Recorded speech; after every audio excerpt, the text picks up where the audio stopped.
All right, real talk. Have you ever sat in a classroom staring at the clock, watching the seconds crawl by and thinking, why do we even learn like this?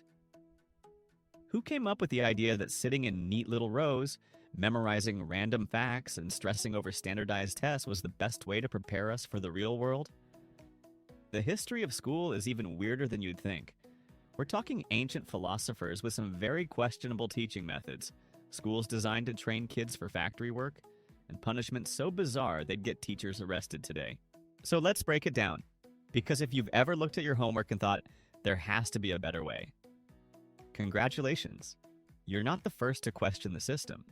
And today, we're diving deep into the strange, messy, and sometimes straight up ridiculous evolution of education. All right, let's rewind way back.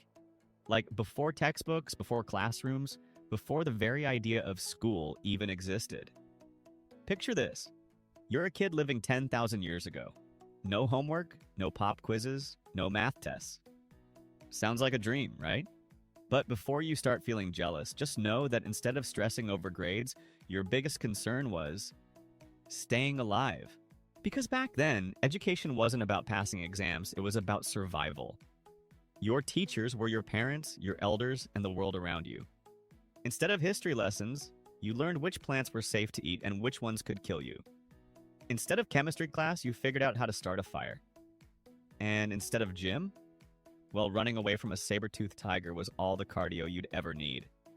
The stakes were high.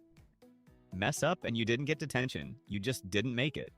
No extra credit, no second chances, just survival of the fittest. But then humans started settling down. Farming replaced hunting. Writing replaced oral storytelling. And suddenly we needed a way to pass down knowledge that went beyond basic survival. One of the earliest known schools popped up in ancient Sumer, modern-day Iraq, around 2000 BCE. But before you imagine little Sumerian kids doodling on clay tablets in a cozy classroom, think again. School was brutal. First of all, it was strictly for boys. Sorry, girls. Education wasn't for you. And second, it wasn't exactly a fun learning environment. These schools, called adubas, which literally means tablet house, were where wealthy boys trained to become scribes, aka the human equivalent of copy machines. They spent their days memorizing symbols, scratching them into clay, and getting beaten if they messed up. Seriously, if you thought your math teacher was tough, imagine getting whipped for bad handwriting. And that was just the beginning. Because as civilizations grew, so did their ideas about education. And let's just say some of them were pretty questionable. What did they learn? Mostly how to write in cuneiform, the written language of the time. And this is where things start to sound very familiar. Students weren't exactly encouraged to think creatively. Instead, they spent hours memorizing and copying long lists of words, laws, and financial records over and over and over again. Because what's education without a little mind-numbing repetition, right? And if you think your teacher is strict, let's talk about Sumerian teachers. They weren't exactly known for their patience. In fact, they had a very simple approach to classroom management. Violence. These teachers carried sticks, not for pointing at the board, but for beating students who made mistakes. No bad grades, no detention, just bruises. Mess up your cuneiform symbols? Whack. Daydreaming instead of working? Whack. Struggling to memorize a long list of royal decrees? Whack. Basically, if you made an error, you felt it. Luckily, education evolved. Kinda. Fast forward to ancient Greece, and schooling starts looking a little more like something we'd recognize today. Instead of just drilling students with endless memorization, Greek philosophers introduced a new way of learning, one that actually encouraged thinking. This was the birthplace of what we now call the Socratic method, a teaching style based on questioning, debate, and discussion. Instead of just repeating facts, students were expected to engage with big, complex ideas.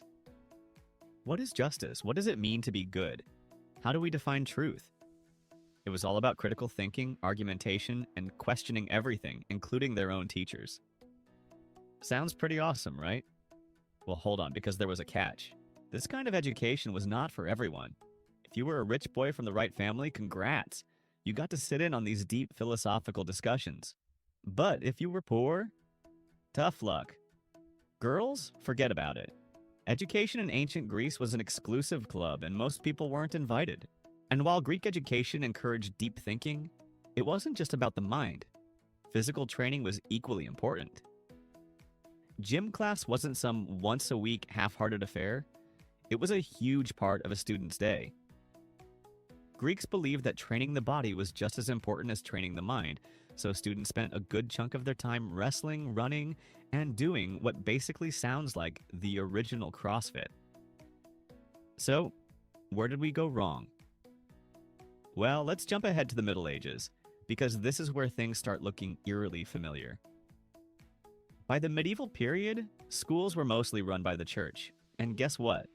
Learning through discussion and debate? Gone. Instead, it was back to good old-fashioned memorization. Students spent their days copying religious texts, Latin phrases, and prayers over and over again. If you've ever had to write the same sentence 50 times as punishment, you'd fit right in. Education in the Middle Ages wasn't about creativity or critical thinking. It was about discipline and obedience.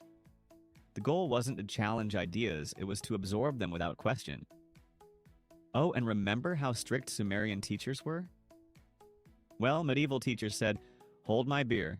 Punishments in medieval schools were brutal. Ever heard of the birch rod? It was basically a bundle of sticks used to whip students who got answers wrong. And that was just one of many delightful disciplinary methods. Some schools even had something called the dunce cap, a pointy hat given to slow students to publicly shame them. That's right, instead of helping struggling students, they just humiliated them. And if you're wondering, when does education finally start making sense? Well, we've got a long way to go. Because as we move forward in history, things don't really get better. They just get different. But don't worry, education kept evolving. Kind of. All right, now this is where modern school really starts to take shape. The 19th century, the era of steam engines, towering factories, and the Industrial Revolution. See, before this, education was mostly for the elite. If you were wealthy, you got tutors or private schooling. If you weren't, you were too busy working in fields or factories to even think about school. But as cities expanded and industries grew, governments realized something. They needed a workforce. Not just any workforce, though. One that was disciplined, obedient, and could follow instructions without question. So what did schools do? They started looking a lot like factories. Think about it. Students sitting in neat little rows, bells ringing to signal the start and end of lessons, strict schedules, and standardized tasks. The goal wasn't to nurture creativity or innovation. It wasn't even about making people think. It was about training kids to show up on time, follow directions, and get used to a life of punching in, doing repetitive tasks, and obeying authority. And the wildest part, we still follow this model today. Sure, we swapped out chalk slates for laptops and inkwells for iPads, but the core structure of school hasn't changed much in over 100 years. It's still about memorization, rigid schedules, and standardized tests, just like it was in the 1800s. Which brings us to the million-dollar question. Why are we still learning like this? We live in an era where we can access nearly all of human knowledge with just a few taps on a smartphone. We can Google any fact, watch tutorials on anything from physics to filmmaking, and even take online courses taught by the world's top experts. And yet, we're still sitting in classrooms, memorizing dates and taking standardized tests as if it's 1890. Doesn't that seem a little outdated? The good news? Things are changing. Slowly. Some schools are starting to rethink education. They're experimenting with project-based learning, where students work on real-world problems instead of just reading about them. Others are exploring personalized education, tailoring lessons to each student's strengths and interests, rather than forcing everyone to learn at the same pace. And then there's Finland, one of the most revolutionary education systems in the world. Instead of drowning students in standardized tests and rigid curriculums, they focus on creativity, critical thinking, and collaboration.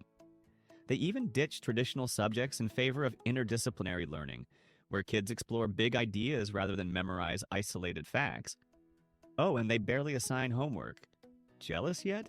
But despite these promising changes, most of the world is still stuck in the past. The way we learn today is still heavily influenced by centuries-old traditions. Traditions designed for a completely different world. And that's why school often feels frustrating, outdated, and disconnected from real life.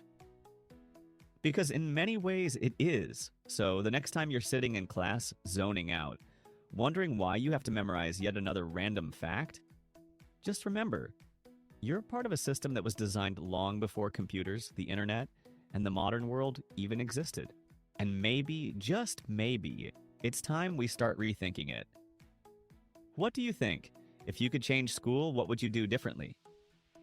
Let's start a conversation. Drop your thoughts in the comments. And if you found this interesting, don't forget to like and subscribe.